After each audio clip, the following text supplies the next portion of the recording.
Olympic पदक विजेता पहलवान साक्षी मलिक ने अपनी पहलवानी से संन्यास की घोषणा की और बेहतरीन पहलवानों में से एक बजरंग पुनिया ने अपना पद्मश्री लौटाया, जो कि बहुत ही दुख की बात है। इस संबंध में मैं और प्रियंका गांधी उनसे मिलने आए। प्रियंका ने साक्षी को कहा है कि इस अन्याय की लड़ाई में वो उनके साथ हैं। खिलाड़ी को खेल की मानसिकता से काम करना चाहिए, किसी का टूल नहीं बनना चाहिए। राजनीतिक लोगों के शरण में आकर पिछली बार भी उनके भविष्य से हरियाणा के नेताओं ने उनके भविष्य को बिगाड़ने के लिए, अपनी राजनीतिक लाभ के लिए उनको आगे किया, उनको सपोर्ट देने की बात की। जिस तरह से इस पूरे विवाद में कांग्रेस और आम आदमी पार्टी शुरू से ही दिलचस्पी दिखा रही है, उससे एक बात तो तय है कि अब विपक्षी दल इस पूरे मामले को बीजेपी के खिलाफ इस्तेमाल कर सकते हैं। उधर जब WFI के नए अध्यक्ष संजय सिंह से इस बाबत पूछा गया कि क्या विरोध करने वाले पहलवानों के साथ अब अलग व्यवहार किया जाएगा, तो उन्होंने कहा, हमारे मन में किसी भी पहलवान के प्रति कोई दुर्भावना नहीं है।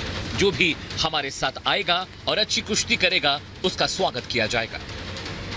ये सिर्फ हमारी जीत नहीं, ये पहलवानों की भी जीत है। Bureau report, Republic Bharat. 7 समंदर साजिश बहुत भयंकर, और ये साजिश है यमन के हूती विद्रोहियों की।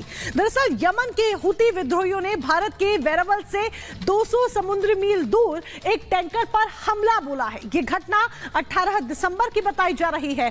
इस हमले में टैंकर में आग लग गई। गनीमत है कि कोई भी हताहत नहीं हुआ। रिपोर्ट देखिए।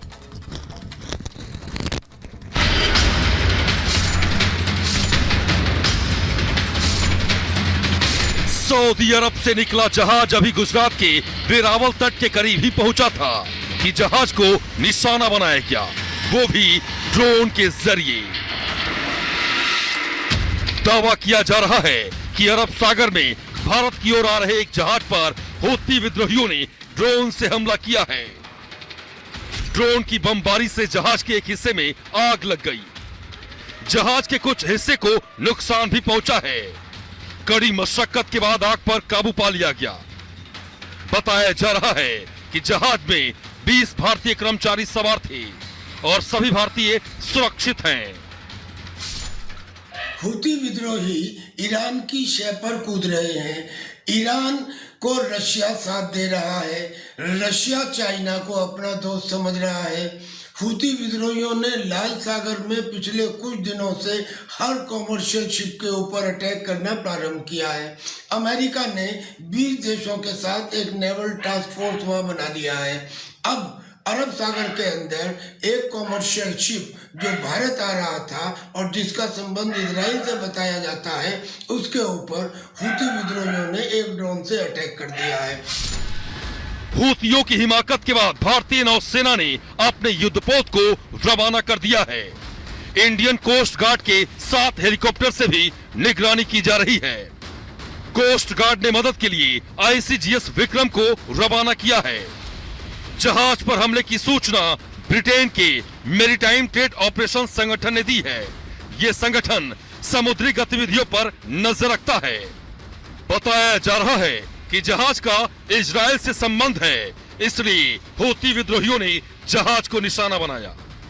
हूती के साथ ईरान है और ईरान का जो चाबहार बंदरगाह है वो हमारे लिए आवश्यक है चाइना के स्ट्रिंग ऑफ पर्ल्स को कंट्रोल करने के लिए। लिहाजा इस समय हमारी समझ में ये ठीक रहेगा कि हम बजाय किसी डायरेक्ट कन्फ्रंटेशन के इजराइल को एक्टिव करना इवेंट्स ना से ही कम से कम टैसिट अप्रूवल अवश्य दें। लेकिन भारत के एक्शन से हूती विद्रोहियों में हड़कंप मचा हुआ है और वो भारत की जवाबी कार्रवाई से बचने की जुगत में है।